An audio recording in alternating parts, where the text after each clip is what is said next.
सलाह रहनुमाई और हिदायत का रास्ता। सलाह का जब तर्जुमा कोई अंग्रेजी में करता है तो अक्सर उसका तर्जुमा करते हैं प्रेयर, और जब हम इसके मानी देखते हैं ऑक्सफोर्ड डिक्शनरी में, प्रेयर के मानी है to beseech, to ask for help, किसी से मदद मांगना। ये तर्जुमा सलाह का सही नहीं है। जो हम सलाह के बाद दुआ मांगते हैं, द सप्लिकेशन वी डू, उसके मानी है मदद मांगना, क्योंकि सलाह में हम अल्लाह से मदद मांगने के अलावा हम उसकी तारीफ भी करते हैं, हम उसका शुक्रिया अदा भी करते हैं और अल्लाह से हिदायत भी पाते हैं। इसीलिए टू प्रे, मदद मांगना, सलाह का पूरा तर्जुमा नहीं है और हम इससे सही नहीं कहते। उर्दू में जो हम तर्जुमा करते हैं नमाज, ये पर्शियन लफ्ज से आता है, कहते हैं बंदगी, ये तर्जुमा काफी हद तक सही है। अंग्रेजी तर्जुमा प्रेयर से और सही है। और अंग्रेजी में मैं सलाह को पसंद करता हूँ कहने के लिए प्रोग्रामिंग, या आम जबान में कहेंगे ब्रेन वॉशिंग, दिमाग की सफाई करना। लेकिन कोई अगर कहेगा आजान सुनने के बाद आप कहाँ जा रहे, और कहेगा I am going for brain washing,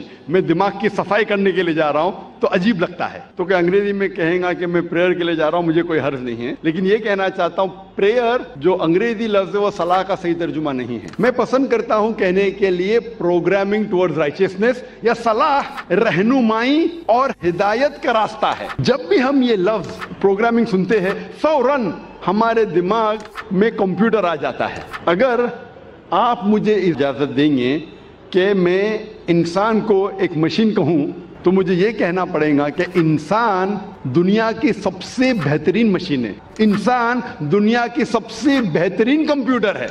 और अक्सर ये आम है कि जब हम सलाह पढ़ते हैं अक्सर हमारा जहन भटकता है। ये आम बात है, ये कुछ नई बात नहीं, हम जानते हैं, लेकिन कई बार किसी जिक्र नहीं करेंगे। लेकिन हम सब जानते हैं कि अक्सर जब हम सलाह पढ़ते हैं तो हमारा जहन भटकता है। अगर कोई तालिब इल्म कोई इम्तिहान का पेपर देने के बाद जब सलाह पढ़ रहा है तो सलाह में वो सोचेगा सवाल नंबर 2 का जवाब मैंने ऐसे क्यों दिया, अगर वैसे देता था तो अच्छा होता। वो औरत सोचेंगी कि मेरे शोहर के लिए आज मैं क्या पकाऊं, चिकन बिरयानी या मटन पुलाव। ये सलाह में ही सब हमें ख्याल आता है। तो सलाह में हमारा जहन भटकते रहता है, और ये आम बात, भटकना चाहिए नहीं लेकिन भटकता है। क्यों? क्योंकि अक्सर हम मुसलमान 80% से ज्यादा मुसलमान हम अरबी नहीं जानते। और जब हम सलाह में जो आयतें पढ़ते हैं कुरान मजीद की, मिसाल के तौर पर सूरह फातिहा पढ़ना फर्ज है, हम जब सूरह फातिहा पढ़ते हैं हमें सूरह फातिहा इतनी अच्छी तरीके से याद है कि अगर नींद में से हमें कोई उठाएगा 2 बजे रात को और कहेगा सूरह फातिहा पढ़ो, तो हम 100 मील की रफ्तार पे पढ़ सकेंगे।